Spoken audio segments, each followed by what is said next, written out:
Hello friends, कैसे हैं आप सभी। आई होप आप सभी अच्छे होंगे। तो फ्रेंड्स, आज फिर से आप लोगों का हमारे YouTube channel the S3 royal family में सबका स्वागत है। तो फ्रेंड्स, आज हम चर्चा करने वाले हैं हमारी संसद यानी जो पुरानी संसद और नई संसद के बारे में कुछ इम्पोर्टेंट टॉपिक्स पर हम चर्चा करेंगे, जिनसे संबंधित कुछ इम्पोर्टेंट जो फैक्ट हैं वो हो सकता है हमारी आगामी परीक्षाओं में पूछा जा सके। और हमारे नॉलेज के पॉइंट ऑफ व्यू से भी हमें ये चीज़ें पता होनी चाहिए कि हमारे देश की संसद के बारे में क्या क्या इम्पोर्टेंट फैक्ट हैं। तो आप लोग बने रहिए हमारे साथ वीडियो के एंड तक, और मेरी पूरी कोशिश रहेगी कि इस टॉपिक को हम अच्छे से एक्सप्लेन करें। तो फ्रेंड्स, सबसे पहले जो है हम देख सकते हैं कि हमारी संसद कुछ इस तरह से हुआ करती थी, और ये हमारी पुरानी संसद का चित्र है। तो पुरानी संसद भवन के बारे में अभी हम कुछ इम्पोर्टेंट डिस्कस करते हैं, उसके बाद हम नई संसद भवन के बारे में डिस्कस करेंगे। तो सबसे पहले बात करेंगे कि संसद की आवश्यकता क्यों हुई। तो हमारे देश के लिए जो संसद की आवश्यकता, हमें संसद की आवश्यकता इसलिए हुई क्योंकि संसद हमारे देश की सरकार यानी सत्ता पार्टी के गलत या अनुचित निर्णयों का विरोध करती है और उसे पलटने की क्षमता भी रखती है। संसद हमारे देश की प्रमुख कार्य जैसे देश का बजट पास कराना, देश के प्रमुख निर्णय करना इत्यादि, संसद हमारे देश की प्रमुख कार्य प्रणाली है। और जो भी हमारे देश के संशोधन जो हमारे संविधान संशोधन या फिर कोई भी निर्णय लिया जाता है, तो संसद में जो हमारे जनता के द्वारा चुने हुए प्रतिनिधित्व भेजे जाते हैं, उनके द्वारा ही संसद में बैठकर लिए जाते हैं। तो इसलिए जो है हमारी संसद की ज़रूरत थी। तो ये तो बात हो गई संसद की आवश्यकता। और नेक्स्ट बात करते हैं पुराना संसद भवन से संबंधित कुछ इम्पोर्टेंट फैक्ट। तो वो इस तरह से हमने यहाँ पे नोट कर रखे हैं, आप लोगों को समझाते हैं। पुराने संसद भवन का ब्रिटिश वास्तुकार एडविन लुटियंस, ये इम्पोर्टेंट है, Edwin Lutyens and Herbert waker ने काउंसलिंग हाउस के रूप में डिज़ाइन किया था। तो पुराने संसद भवन को एडविन लुटियंस ने डिज़ाइन किया था और ये 6 साल में बनकर तैयार हुआ था, यानी 1921 में इसका निर्माण शुरू हुआ था और इसका 1927 में लगभग निर्माण खत्म हो गया था। वहीं बात करें पुरानी संसद भवन का उद्घाटन 8 जनवरी 1927 को हुआ था, यानी उद्घाटन हुआ था, और 1921 में इसका निर्माण शुरू हुआ था। उस समय देश में वायसराय सर्वोच्च माना जाता था और इसलिए उन्हीं से संसद भवन का उद्घाटन कराया था। और 1926 से 1931 तक लॉर्ड इरविन भारत के वायसराय थे। और जब हमारी संसद का वहीं बात करें पुरानी संसद भवन में लोकसभा सीटों की जो संख्या थी, उस समय सीटिंग प्लान के हिसाब से जो संसद की हमारी कैपेसिटी थी, तो वो थी हमारी 545 टोटल, लोकसभा की 545 थी और राज्यसभा सीटों की 245 थी। तो वहीं टोटल की बात करें तो ये 690 के समथिंग टोटल, 790 के समथिंग टोटल इसकी कैपेसिटी थी। और सीटों की संख्या 1971 की जनगणना, जो हमारी जनगणना 1971 के तहत ये निर्धारित की गई थी, और सीटों की ये संख्या 2026 तक इतनी ही रहेगी। मतलब जो 1971 में इसके आधार पर चला आ रहा है और ये 2026 तक यही रहेगा, और इसके बाद हो सकता है लोकसभा और राज्यसभा में सीटें बढ़ाई जाएं। और नया संसद भवन कुछ इस तरह से आप लोगों को हमने यहाँ पे दिखाया है कि नया संसद भवन जो है कुछ इस तरह से इसका आकार है। पुरानी जो संसद भवन थी वो गोलाकार की थी और नई जो संसद भवन है वो त्रिभुज आकार की है।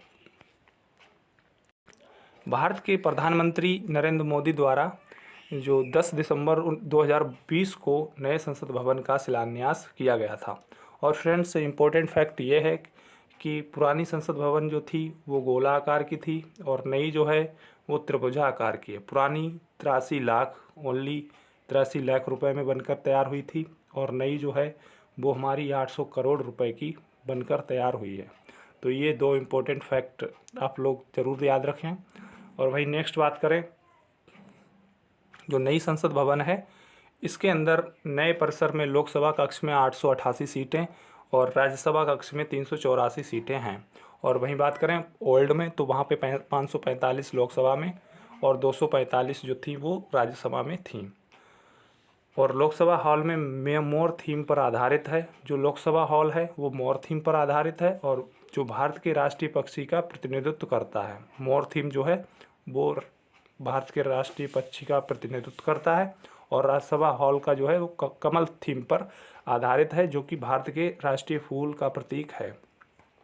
तो ये भी काफ़ी इम्पोर्टेंट है कि लोकसभा का हॉल थीम क्या है, मोर, और राज्यसभा का हॉल थीम कमल। तो कुछ लोग इसको राजनीति से जोड़कर देख रहे थे कि जो कमल है वो भाजपा का चुनाव चिन्ह है, इस वजह से कमल इसका जो हॉल थीम है, बट ऐसा नहीं है। कमल हमारा राष्ट्रीय पुष्प है, इस वजह से यहाँ पे राज्यसभा का जो है हमारा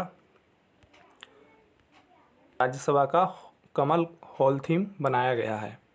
और वहीं बात करें, ऐसा सुना जाता है कि ये जो नई इमारत संसद भवन नया जो बना है वो 150 साल तक इसकी 150 साल तक ये नई इमारत में कोई भी कमी नहीं आएगी, और इससे भूकंप रोधी बनाया गया है।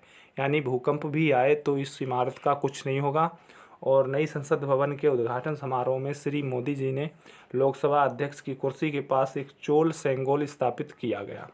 तो चोल सेंगोल जो है अभी हमारे नए संसद भवन में ये स्थापित किया, और इसके बारे में काफ़ी चर्चा भी रही मीडिया में और ख़बरों में। तो ये देख सकते हैं आप लोग, यहाँ पे चोल सेंगोल का हमने यहाँ पे पिक्चर सेट किया है। और वहीं बात करें कि ये चोल सेंगोल था क्या, तो फ्रेंड्स ये जो है संसद में स्थापित होने वाला चोल सेंगोल क्या है, तो ये सेंगोल राजदंड भारतीय सम्राट की शक्ति और अधिकार का प्रतीक हुआ करती थी। और 14 अगस्त 1947 को जवाहरलाल नेहरू ने तमिलनाडु की जनता से इसे स्वीकार किया था।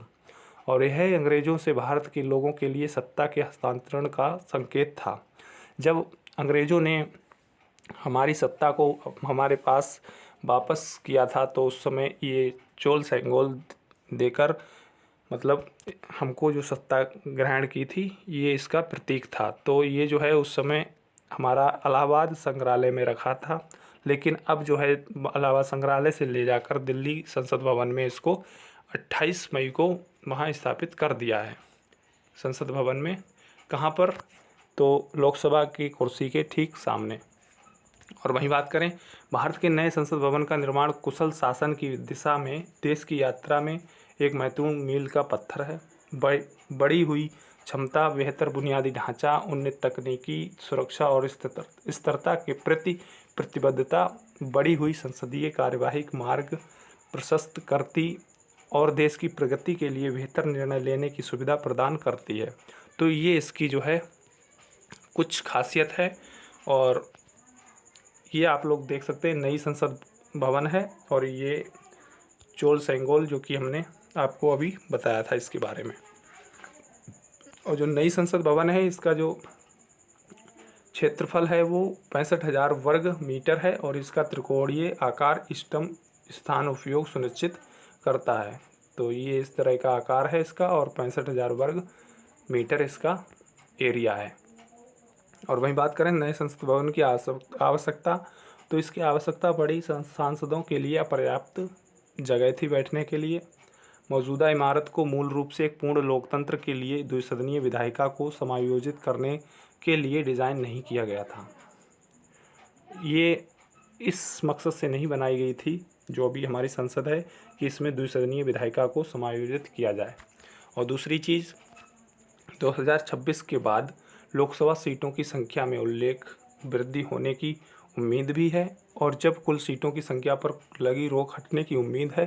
जैसे अभी एक सीमित भर सीटें थीं, और जब 2026 में ये जो है हमारे जनता के प्रतिनिधित्व बढ़ेंगे, तो वो जाकर संसद में कैसे बैठेंगे, कहाँ बैठेंगे, तो इस चीज़ की भी चिंता थी। तो अभी से ही उसका बंदोबस्त कर लिया गया है। संयुक्त शस्त्रों के लिए बैठने की क्षमता पर्याप्त नहीं थी। आवाजाही के लिए सीमित जगह होने के कारण यह एक बड़ा सुरक्षा जोखिम भी था। और यहाँ पे जो है जो निर्णय लेना का और भी ऑफिशियल वर्क करना वहाँ पे पॉसिबल नहीं था। उतनी पर्याप्त जगह, कर्मचारियों को पर्याप्त जगह जो थी वो नहीं थी। तो इस वजह से नई संसद भवन का निर्माण हुआ।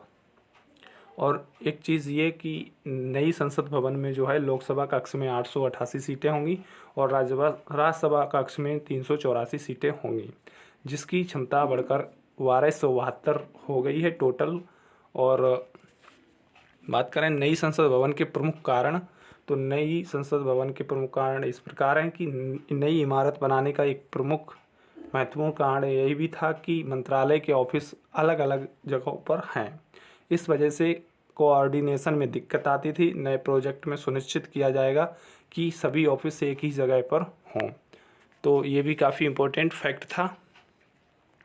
और वहीं बात करें प्रधानमंत्री नरेंद्र मोदी के द्वारा रविवार 28 मई को देश का नया संसद भवन समर्पित किया गया। उद्घाटन समारोह के शुरुआत सुबह हवन पूजा के साथ हुई थी और पीएम मोदी के संबोधन के साथ कार्यक्रम को समाप्त किया गया था। और देख सकते हैं कितना सुंदर हमारा भारत का संसद भवन है, और उससे भी ज़्यादा सुंदर है हमारी सुप्रीम कोर्ट भारत की। और ये रहा हमारा संसद भवन। और वहीं बात करें कि विपक्षी दलों ने जो है नई संसद भवन का उद्घाटन पर याचिका दायर की थी। उसमें लिखा था कि नए संसद भवन का उद्घाटन जो है वो हमारे राष्ट्रपति से कराना चाहिए।